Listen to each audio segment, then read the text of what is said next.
I'm really excited today to have Jeremy Schiefling on the Steer Your Career podcast, the SICK podcast that we call it here at Kadima. Jeremy, I've been following on LinkedIn. I don't know, you came across my path multiple times when probably I've performed some Google searches in the past of how to do things more effectively on LinkedIn, and your name came up. Or I don't know, when people say how to use LinkedIn properly, your name always seems to come up in the conversation. So just like I meet lots of people nowadays, I reached out to Jeremy on LinkedIn. We established a relationship there, and now I'm very excited to have you on my podcast today. So welcome to the Sick Podcast. Hey, thank you so much for having me, Alan. After we got a chance to connect, I really felt like you're a kindred spirit. Like you want to see more people break into tech, get access to opportunities. So I'm so happy to be here. Yeah, awesome. And we have a lot of similarities in our background too. You worked at Google. I was there. You worked at American Express. I was there. We both have MBAs. We both worked in tech for a while, and we're both really nutso about LinkedIn.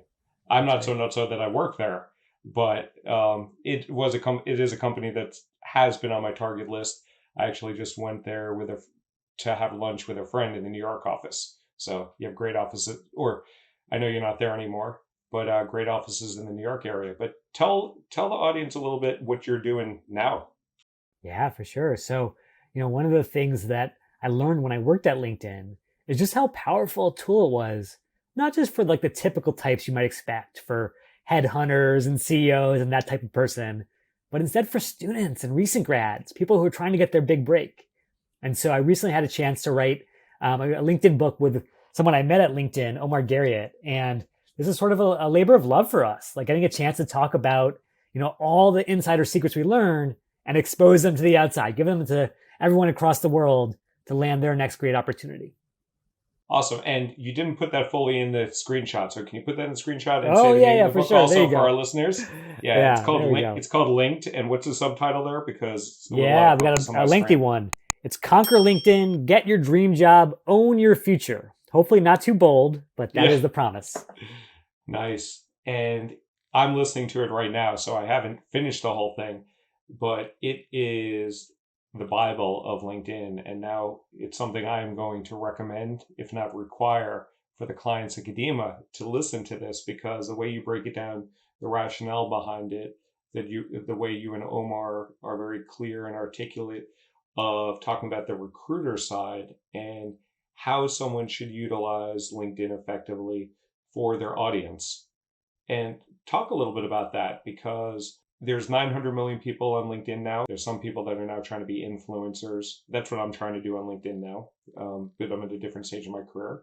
But a lot of people use LinkedIn to land jobs, to accelerate their career.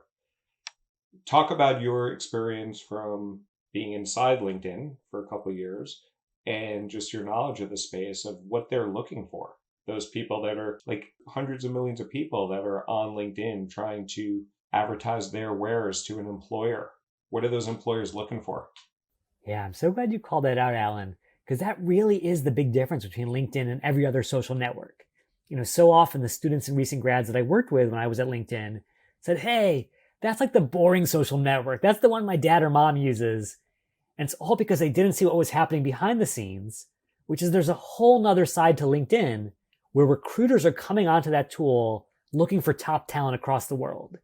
And so if you're not on LinkedIn, if you don't have a profile, you're basically leaving money on the table because every time a recruiter searches for your skills, they're not finding you. So you don't have to go to LinkedIn to post a lot of content or share or do the stuff you do on TikTok or Facebook, but at least have a great profile there because that gets you in the game, that gives you a chance to be found. Yeah.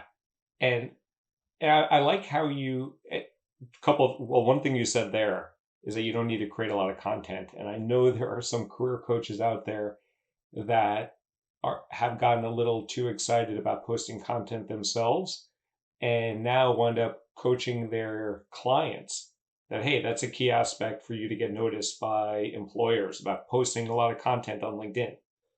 I disagree. You're someone who's an expert in this space. How important is it for a candidate to be posting on a regular basis? Yeah, great question. So, the way to solve this and all other LinkedIn questions is always to put yourself in the shoes of the person on the other side of the screen. So, imagine you're a recruiter at Google, at Salesforce, any of the great companies you worked at, Alan. If you are doing that, you are looking for the best talent in the world and you're competing with the best organizations for it.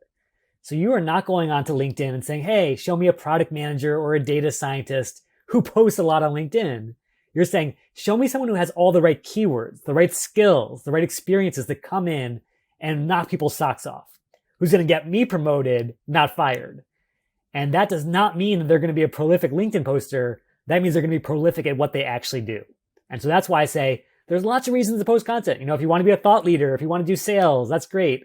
But if you want to find a job, focus on what your main audience cares about, which is your profile, your keywords, how they can discover you. So let's talk about the profile. And I know your book goes into a lot of depth of the profile because that's the first thing that a recruiter or anybody, when I looked up you the first time on LinkedIn, I went to view full profile. And that's what I saw with you. I think I looked on my computer rather than mobile, probably the first time I saw you. But what are recruiters or hiring managers? And we can talk a little bit about the difference of those. But anyone who's trying to recruit talent, talk about their perception and their experience on the site and how you as a candidate can design your page and your information to meet their needs, their desires. Yeah, great question. So there's really just two steps to it. There's being found and there's being picked. So to be found, it really is all about keywords. You can imagine that there's this $10,000 per year per seat tool called LinkedIn Recruiter, which LinkedIn sells to pretty much every recruiter in the world because they have a monopoly on that talent. And I can say that because I don't work at LinkedIn anymore.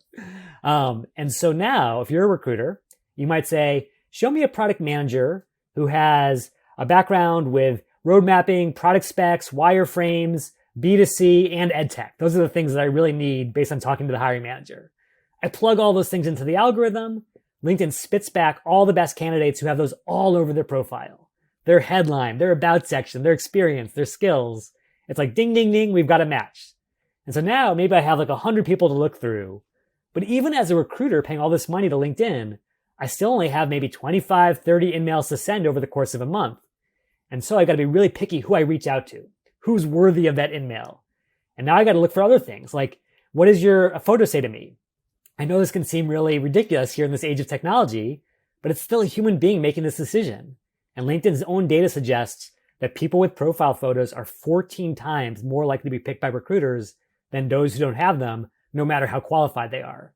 So we're getting a sense of, does this person seem collegial? Do they seem friendly? Would they be a great teammate? We're also saying, do they know anyone in common? Do they know anyone in my company? Are they raising their hand? Are they open to work on LinkedIn?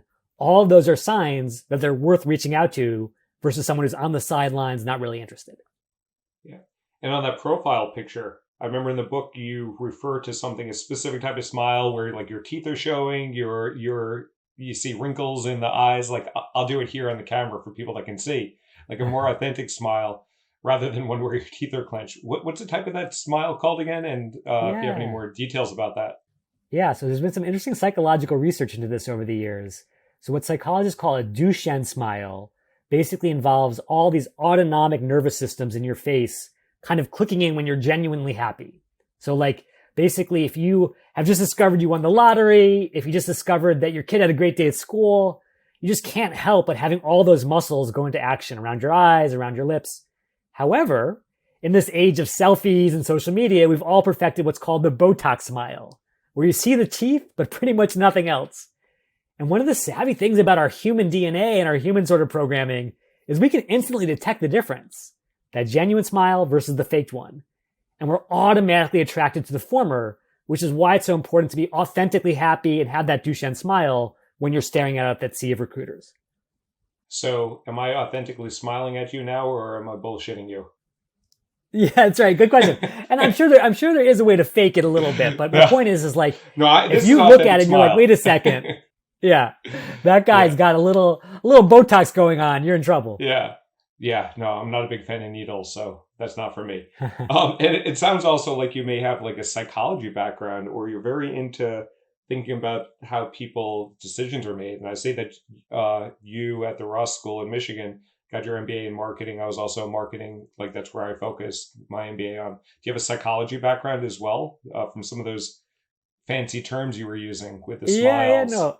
I wish I could say it was like some, PhD in psychology, but I was actually a kindergarten teacher at the start of my career, not too far from you, Alan, in Yeah. Bed-Stuy, Brooklyn. And so one of the things I learned as a kindergarten teacher is at the end of the day, it's all about people, right? Even when we talk about algorithms here in 2022, at some point, a human recruiter, a human hiring manager has to fall in love with you, has to want to go to bat for you, the same way that I had to get my kids excited about me in their classroom. And Yeah. so if you don't think about that person in a humanistic way, if you're just thinking about them as a transaction, you're not going to be able to reach them deeply. Got it. Cool. Um, so as you talk about what the recruiters are looking for, they're looking for these terms and titles. I also found that recruiters, or at least the ones that I worked with, I was a hiring manager, I worked with my recruiter. They would be spending the $10,000 for the recruiter license on LinkedIn. Especially when I was at Google and Facebook, they would often come to me and say, "What companies do you want to what companies do you want to find people at?" And they would do a lot of their search based on companies that I told them. So, do you find that recruiters look like if someone's looking to hire someone from Salesforce, we would look at people from Microsoft and Twilio and ServiceNow and Oracle and companies like that. Do you find that to be the case also?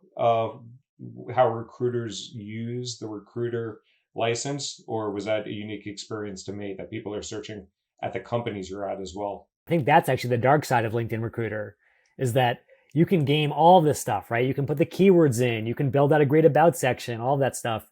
But there's this incredible bias in tech, and you know this so well, Alan, that like we say, hey, if you worked at Facebook, you're golden. If you worked at Google, you're golden. But good luck trying to get a job at those companies because if you're on the outside looking in, you're kind of stuck. And so that's the mindset that LinkedIn is actually trying to change, which is to say, hey, let's make this way less of a pedigree type search, like we've always done, where we say, oh, you went to the right school, you worked at the right company. Let's make this a skill driven search. Can you actually do the job? Can you bring incredible value day to day as an employee? And even in a longer term view, as bringing diversity to an organization that's often very homogenous. I think that's where recruiting has to go if it wants to remain a legitimate driver of opportunity in our society.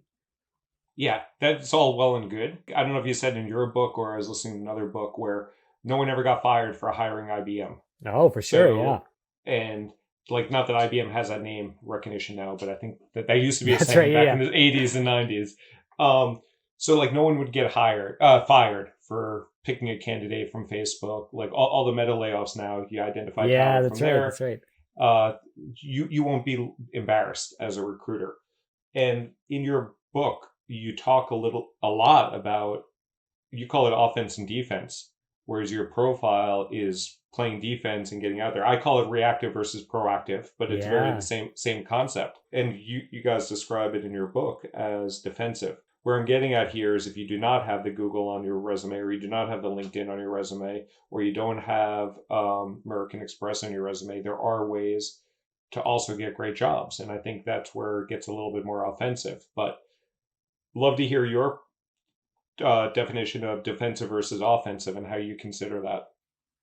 Yeah. No, that is such an important point, Alan, because we can sit on the sidelines waiting for the world to change and spend our entire life missing out, or we can get in the game. And so my advice to anyone who feels locked out of tech or any industry for that matter is don't just say, hey, this is inequitable. This is ultimately unfair. I'm sure it is. It absolutely is. But you can actually create your own luck. And the way you do that is, again, you go to LinkedIn and you find someone on the inside to make you an insider.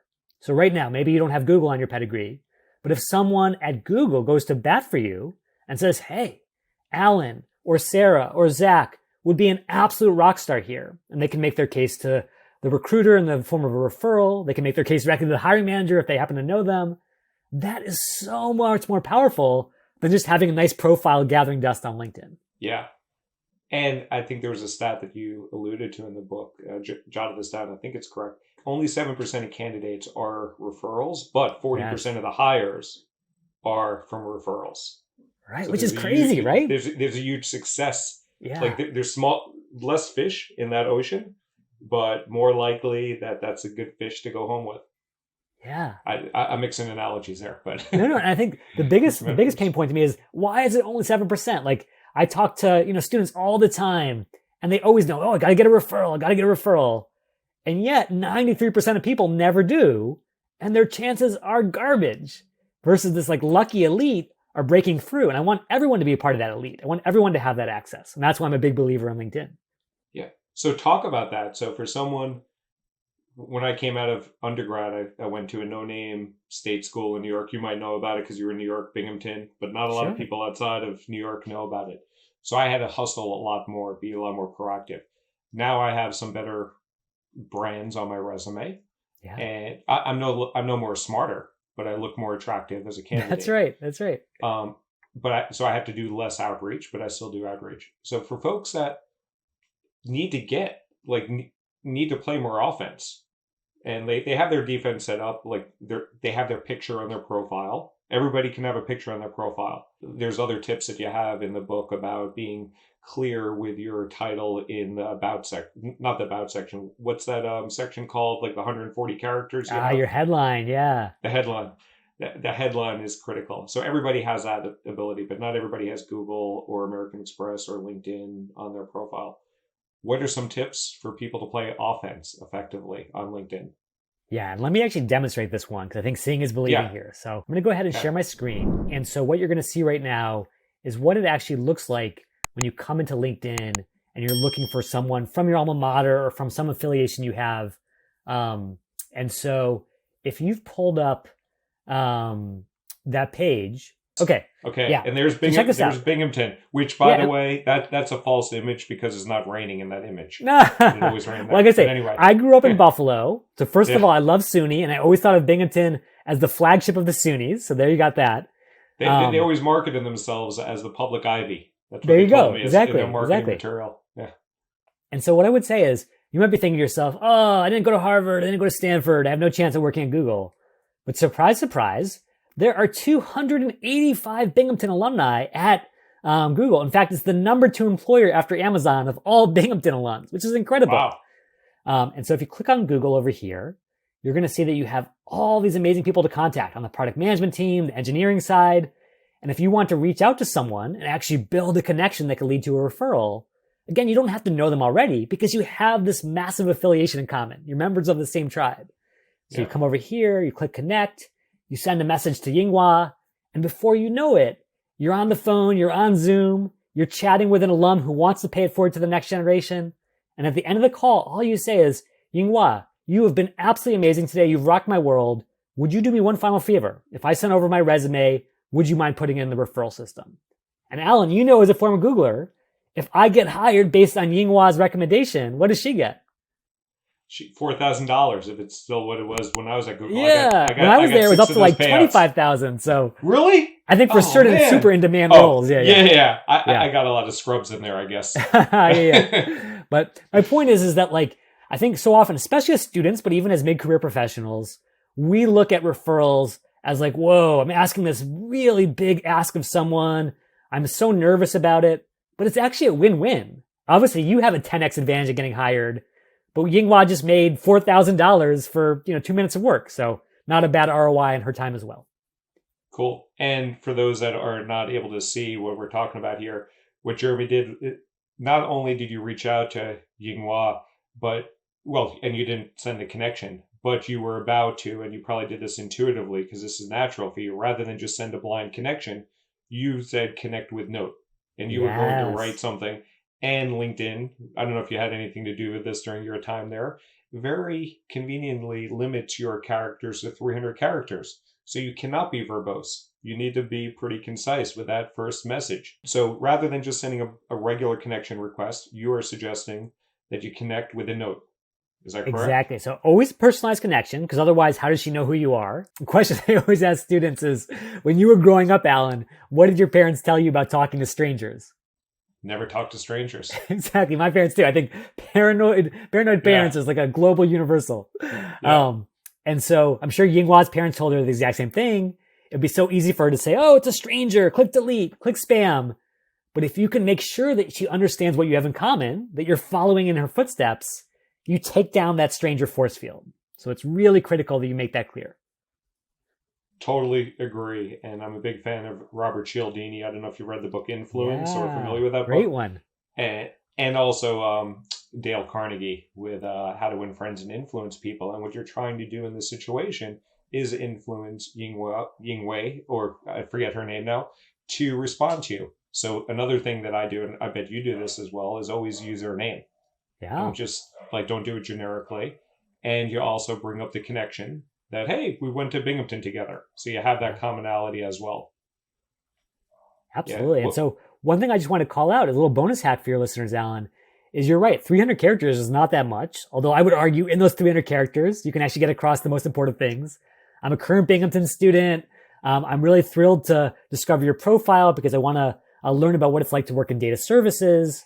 Any chance you have 15 minutes to chat in the next couple of weeks? I know you're incredibly busy, but that would mean so much. Bam, done. But if you want to send more, you could always look up her email address through a service like hunter.io and figure out, aha, the most common email pattern at LinkedIn is, first initial, last name at linkedin.com. Bam, I've got their format. cool. I like those tips too. I kind of don't try as hard as that because I almost give people an opt out because That's right. That's right. if they're not going to be predisposed to help me out, I'm okay if they don't reach back to me. Yeah. So I don't hunt down their email, but I have done that in the past and it does work as well. Yeah. I think you're onto something, Alan. Like my personal mentor when I was in business school was another business school grad and career coach named Steve Dalton, who wrote a great book called The 2 Hour Yeah. Job 2 Hour Search. Job Search, another book I'm a fan of, and The Yeah, Closer. highly recommend that book. Yeah. Because basically what Steve has identified is like, hey, there's going to be a lot of boosters in the world, and there's going to be a lot of curmudgeons, and there are going to be some people in between who are like, well, maybe I'll help you out if you spend a lot of time, but I'm not really that excited about it. And if you can get rid of those latter two groups, the curmudgeons and the obligates, and just focus on the boosters, more power to you. Exactly. I'm a big proponent of the 2 Hour Job Search. I don't know if I have that behind me, but big fan of that. Cool. So, what else can candidates do on offense? Talk about the defense also. First, talk about the defense. Besides a profile picture, besides a headline, what are a few of the best tips that you can provide for folks on defense about like when Yeah, people come to look at you? yeah, for sure. So let me again share because I think um, as a former teacher, I'm all about the Yeah, visuals and visual learning. yeah, definitely. But I'm going to show you my profile, not because it's the perfect profile, but because it gives you a sense of the patterns that tend to work over time. And so Hmm. one of the big things is, and you know this from the book, Alan, that the headline, because it's limited to 160 characters, tends to be overlooked by a lot of people because they're like, oh, I can't really do much with this. But it's that very concision, that very brevity that makes it powerful to the engineers and the data scientists because they know it's harder to game. That whatever you put in there has to be pretty authentic about who you are versus just a lot of keyword stuffing like you can do down below. So always make sure that your most important keyword, which is your desired job title, is in your most important section, which is your headline.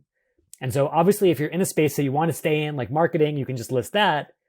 But if you're an aspiring marketer, a current student or a career changer, you actually want to signal that, even if you're not that thing already. So seeking marketing opportunities, exploring product management roles, whatever it is, get that sort of clear North Star in there because, as Wayne Gretzky said, you don't want to be just skating where the puck is now. You want to be skating where the puck is headed. Awesome. And you have a good picture there, and you have a good background banner that says teach on there. You have the company where you're at now, which has a high profile, Khan Academy, great company. And you have your business school on there as well. And you have your location, which you talk about in the book also. Why is location important? And what sort of flexibility does a candidate have to use some creative license with, like yours says San Francisco Bay Area. Yeah. You happen to live in the San Francisco Bay Area, but it doesn't mean that you have to have. Yeah. So this is so funny, Alan, because we started writing this book right at the outset of the pandemic when it was like, oh, we're going to be all back in the office in 6 weeks. And so back in the 2019 world where our brains were at that time, it really was all about location. If you were a recruiter at Google or Facebook or wherever, you'd prefer someone right down the block than on the other side of the world. And so when a recruiter goes into that LinkedIn recruiter tool, they're not just filtering for job titles and for skills, they're filtering for location. Show me someone in the San Francisco Bay Area, everyone else is out of the running. However, in our new 2022 world, where at least in tech, a lot of us are still at home, myself included, I think that's mattering a little bit less. And so obviously there are recruiters who are saying, hey, I'm open to anyone across the country, even around the world. And so maybe it's not always as pertinent. That being said, if you happen to we focus on a job in a specific location or focus on an industry where being in the office actually still matters, then I would say, again, go back to that Wayne Gretzky quote. Don't just say, hey, I'm in Topeka today. If there's no recruiters who are searching for Topeka, say, I plan to move to Seattle in the next month. So I'm going to actually preventatively basically get that onto my headline today. Emerald City, here I come. And that way, when a recruiter is searching for tech talent in Seattle, I'm not excluded. Instead, I'm included. And they can reach out and they can say, oh, you're coming to town in 2 weeks. Let's set up an interview. Yep. And there are a lot of companies that are, I disagree, but are having people return to work. So location is becoming more important again. True. Another thing, so I'm looking at your profile here, and this is the profile that you can see. You don't have on your profile picture what I call the green circle of desperation. That says open to work, which essentially signals to all 900 million people on the LinkedIn platform that Jeremy's open to work. However, on your profile here, I don't know if you're okay with me saying it. Absolutely. But you have it indicated that you're open to work and you're looking for the certain sort of titles that are higher than where you are now. So talk about the differences between the green circle of desperation. That's what I call it. I'm sure the product team at LinkedIn doesn't do that. And in the book, you do talk about some reasons why to utilize that. I find very rare reasons to utilize it. But talk about the green circle versus only showing it to recruiters only, and when a candidate should choose one versus the other. So first of all, this open to work thing, which launched a couple years ago, is still not known to a lot of candidates. And by candidates, I don't just mean people who are looking for a job today. I basically mean any professional. Like, I am personally not looking for a job, but I always keep it on because you never know when a great opportunity might come to you. Again, that's the power of LinkedIn. And you can signal that as well. That being said, what Alan's referring to with this green circle of desperation is there are two ways to let people know that you're open to opportunity. The first one is the way that I do it, which is says, hey, again, I'm not really actively looking. I'm happy to have recruiters see that I'm available for opportunities, but I only want recruiters checking that out. And that's sort of the default one. However, if you are more of a free agent and you really are going out there, you could turn on this little thing that puts a green circle around your headshot. Now, I think Alan is right. There are probably tons of recruiters out there who see that as completely desperate and will overlook you as a result. That being said, I will defend it a little bit because LinkedIn's own data suggests that people who had this on were 2 times more likely to find a job in the next 30 days. Now, that could be more of correlation than causation. Maybe they were more desperate, and so they were just going to find a job more quickly no matter what. But the other alternative theory is that there's this really powerful sociological research called the power of weak ties, which is the idea that we all assume it's our friends and our family who are going to help us find a great job because they want to help us. But in reality, who ends up helping us most of the time, Alan, when it comes to those referrals?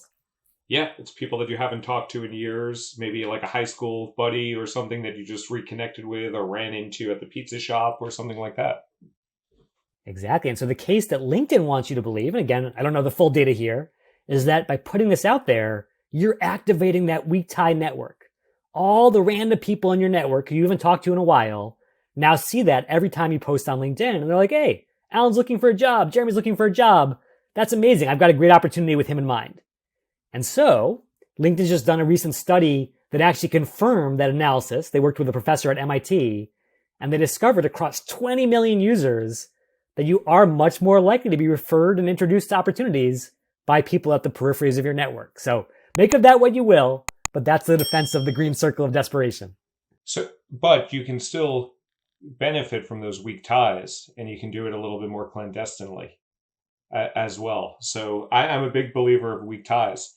And I think that there's ways that you can re-engage with people on your LinkedIn network that you haven't contacted in years. And there's also good tricks that you talk about in the book about how you're probably not even connected with everybody on LinkedIn.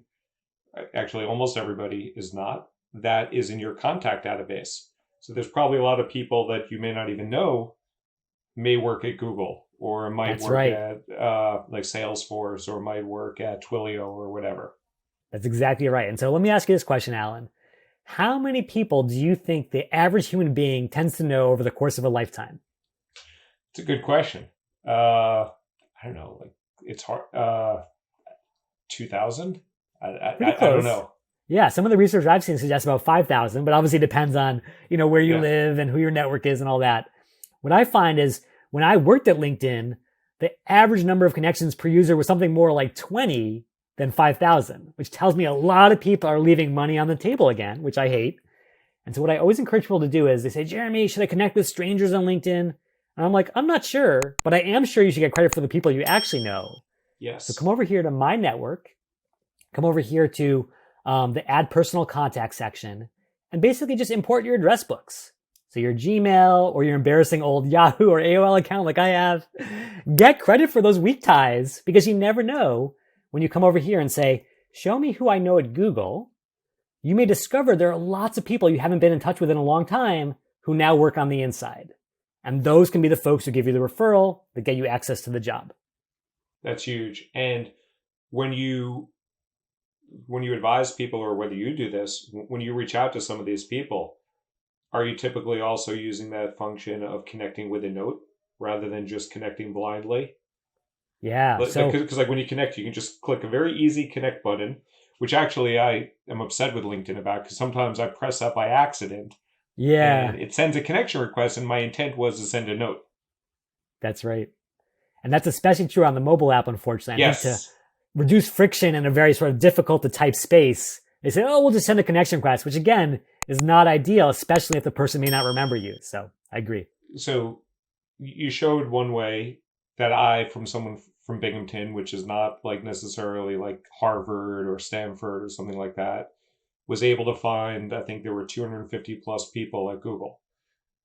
If someone might have gone to a smaller school, or what other ways can people be creative about having that offensive initiative, and what sort of strategy should they take out about that offense? There's 900 million people on LinkedIn. You don't want to just start Yeah. shooting requests to all 900 million. First of all, LinkedIn won't let you. Second of Yep. all, it doesn't make sense.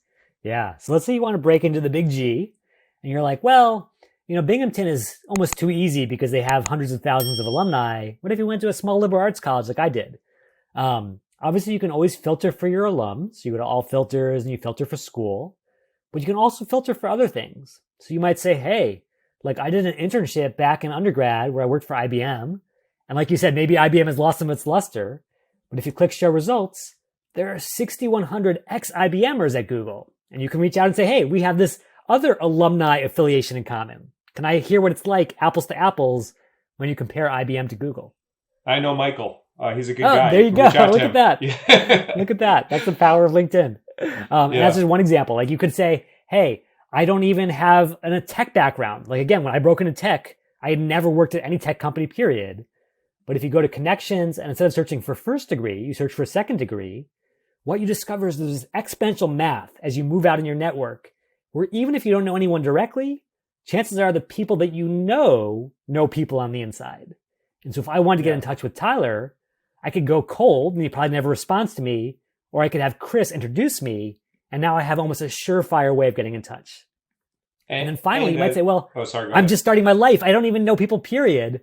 What about like, the fact that during college, I volunteered with Habitat for Humanity. Yeah. Bam, almost 100 Googlers also volunteered at Habitat. Could you reach out based on those shared values? And I think what you're like, exactly what you're doing here is you're looking for some commonality with somebody. Yes, And yes. people like people that have some commonality. And there's also research about the power of uncommon commonalities. So if you say, hey, I live in San Francisco, I see you live in San Francisco. Like, I don't know how many million people live in San Francisco. But if you say, hey, I work for Habitat for Humanity and I built houses and I see that you did that too, that's like a more uncommon attribute to have with one another. And you're both also signaling that on LinkedIn, because you didn't have to share that information That's exactly on. right. Yeah. And I think some people say, oh, it's so creepy. You're like finding stuff. But again, these people are proud of this affiliation. They want people to know that this is a passion for them. And so if you reach out, you're not just reaching out to someone who happens to have something in common, but who actually is deeply proud of that. And that's a great opening for a conversation. So I I love LinkedIn. You apparently do too. I like to wow people with some tricks that I know that they don't know about it, of like how to like exchange QR codes on the mobile phone, which is a hacky. It's actually not a great user experience, but it's possible. But I would love to hear some of the tips or tricks that you tell people that they're like, wow, I never knew that. That's such a great tip that I'm going to use right away. Yeah. And, So and you I know mentioned, that yeah, alumni thing was great that you already showed here about how to look into your alumni, but give me some of your best tips that like wow yeah, people. yeah. So I'll give you three things on LinkedIn that LinkedIn has done in the last couple of years that I think really responded to the changing nature of work, especially as the pandemic has come. And so I think the first big thing, and this is kind of obvious here in 2022, but it wasn't obvious back in 2019, which is you as a job seeker deserve the ability to find the job that meets your lifestyle. We've had this great resignation, we've had this quiet quitting phenomenon. Like, I think what's driving a lot of it is that people just were not happy with the fit with their job. And so whether you're searching for a consulting job or whatever, you can now come on LinkedIn, you can come over to all filters, and you can filter specifically for jobs that are on site, that are remote, that are hybrid. Huh. And the thing that always blows people's minds is here in 2022, when so many folks are being told you got to get back into the office, there are still thousands and thousands of jobs that offer that flexibility. So that's the first So thing. that's awesome, but that requires that the company is filling that information out. How Exactly. religiously is a company sharing that? Like, I don't know if the company is being asked that or they have to deliberately provide this. How compliant are they in filling that information out? This is actually a vast undercount because recruiters being busy like they are, they might say, oh, I'll just leave it, work from the office, blah, blah, blah, when in fact there may be opportunities for flexibility. So I would just say, hey, if there's 4,000 jobs just in this one space that happen to be remote or hybrid, that Hmm. suggests there are probably even many more out there. So Yeah. definitely reach out to insiders, start asking them, hey, what's happening with your work culture right now? So that's number one. Number two is something that I really hate both as a job seeker and as someone who's coached job seekers is when someone finds their dream job on LinkedIn or Indeed or anywhere, they spend all this time pouring their heart and soul into the application, and then two terrible things happen. Number one, they never hear back. And number two, to make matters worse, they see the same job posted 6 months later. And they're like, what am I, chopped liver? I couldn't even get a response out of you guys. And so I think what happens is, again, recruiters are busy. Maybe they forgot to take down the posting. Maybe they're building a talent pipeline pre-need. Whatever it is, it might make sense to the recruiter, but it's still heartbreaking for the job seeker. And so to avoid having hearts broken around the country, around the world, LinkedIn now has this new thing called actively recruiting that's kind of like the good housekeeping seal of approval for a certain job. Because LinkedIn is using data from behind the scenes to tell you there is a human being who's coming in here, who's reviewing applications, who's responding to applicants, as opposed to a ghost job where it's just sitting there without any love. So I always encourage folks, look for that wherever possible. And unfortunately, or I don't know if it's just small sample set here, but of the five, only one of them out of the five says actively recruiting here. Yeah, right. And I think that speaks to like the nature of this, right? Which is like recruiters, just like job seekers, have that spray and pray mentality. Let's blast this to Yeah. every job board. Oh, we forgot to take it down from half the job boards. Well, that's not our problem. Yeah. So a, a piece of advice I give my clients is use LinkedIn to complement your efforts, but go to the first party job sites. So if you're interested in a job at Deloitte, if you're interested in a job at Google, if you're interested in a job at Spotify, go to spotify.com/careers or go to salesforce.com/jobs. And my rationale for that from working on the inside was that those were the most fresh roles. So they were the most updated and also the most comprehensive because I found sometimes internally we weren't listing all our roles on LinkedIn. So is that true?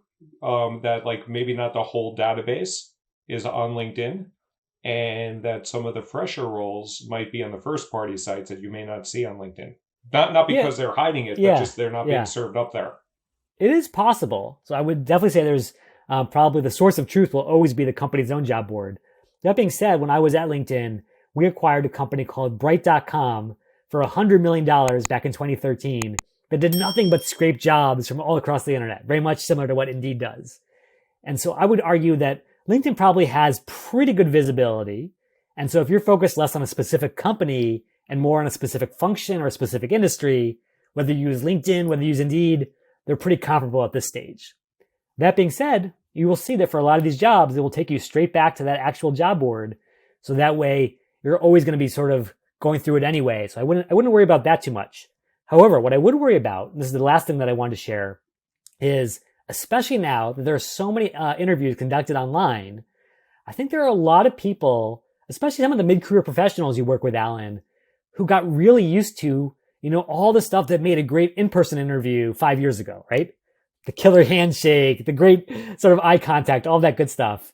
And now maybe they're doing their first ever video interview. The little webcam blue light goes on and they're kind of like a deer in headlights. They're like, oh my God, I'm not ready for this. So LinkedIn is trying to help them there as well. And it's kind of oddly placed, but under the jobs category, there's this tool called interview prep. And let's say you were going for, I don't know, like a data analyst job over at one of those like Instacart type e-commerce companies. So it's going to give you all these questions that are generic to pretty much every interview. Tell me about yourself, strengths and weaknesses. But it will also give you specific stuff for the data analyst world. And then for every single one of these examples, you can practice just like pro athletes do with recording, right? You can have someone taping your practice. So as you get those reps in, you are getting feedback and footage of how you're performing. And like a really good coach, LinkedIn has its AI zoomed in on things that matter. So it's figuring out how quickly are you speaking? Too fast, too slow? Are you varying your pitches or are you monotone? And are you leaning on those verbal crutches, those filler words like and a? And then take it one step further, you take that same interview answer and you share it with someone on the inside because you're not just focused on how you say it, but also what you say. And you say, hey, maybe I've got someone that I built a connection with who went to my school, who's over at Instacart.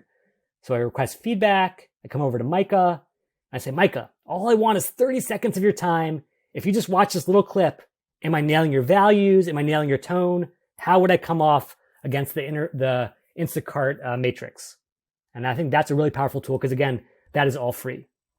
Wow, this is awesome. And show me where this was again. Yeah, so this is crazy. It's under the job under section, jobs. the little Yeah. briefcase icon. Yeah. Again, you're so used to looking there for like actual jobs, but for whatever reason, LinkedIn has dumped it right here Interview prep. under this tidying of interview prep. Wow, this is really cool. And so LinkedIn will record you, and then you can share that recording with someone at your Exactly. And just to be clear, the recording is only shared with that person. It's not like a Google Doc link where you can share it out in the ether. Exactly. But I remember paying $138,000 for my MBA at Columbia. And they did mock interviews with us, and they videotaped us. Right. And they showed us the video back, and I realized how many ums I was saying. But I didn't need to pay $138,000. I could have just gone here on LinkedIn. I got other value out of my MBA. Yeah, But sure. I said a lot of uhs. Only one of my hands was moving. I don't know if LinkedIn's AI would say, hey, where's your other hand? That's right. But that's really cool. I'm going to start using that with my clients. That's really awesome. Any other hidden tricks or tips that you have for LinkedIn, for folks leveraging LinkedIn? Yeah, so one last tool that I want to call out, even though it's not part of LinkedIn, is a site called JobScan, jobscan.co to be precise. And the reason I like JobScan so much is we kind of breezed over this at the very beginning, this idea of keywords and getting the right sort of language into your profile. And I think for you and I, who live and breathe this kind of stuff, we're like, oh yeah, of course, things like A/B testing or SQL or Python or whatever it is. Someone new to tech or new to any industry is like, what are you talking about? What are the keywords? And so what JobScan will do for 2 free searches a month is it'll allow you to paste in your resume or your LinkedIn profile, compare it to a specific job, and it will spit out, here are the most important keywords, and here's whether you're nailing them or not.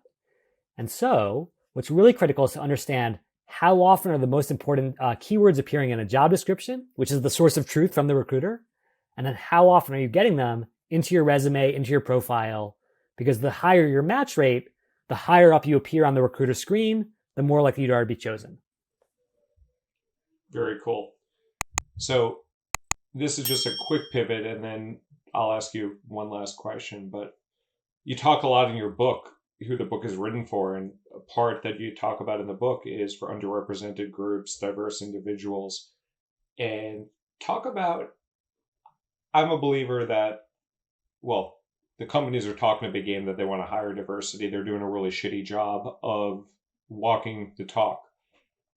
I think that sometimes the candidate doesn't make it as easy for them to for the hiring company to be aware of their diversity, and it could be people are suppressing it because it's been used against them for so many years and for so long.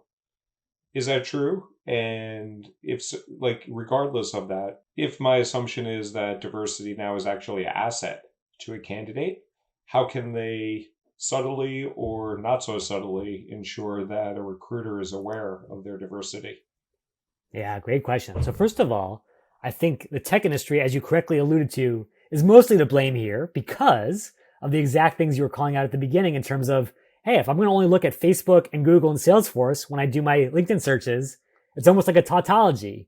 A completely undiverse industry only searches at other completely undiverse companies. What do they expect the results to be, right? So I think there's a lot of the blame there with the credentialism.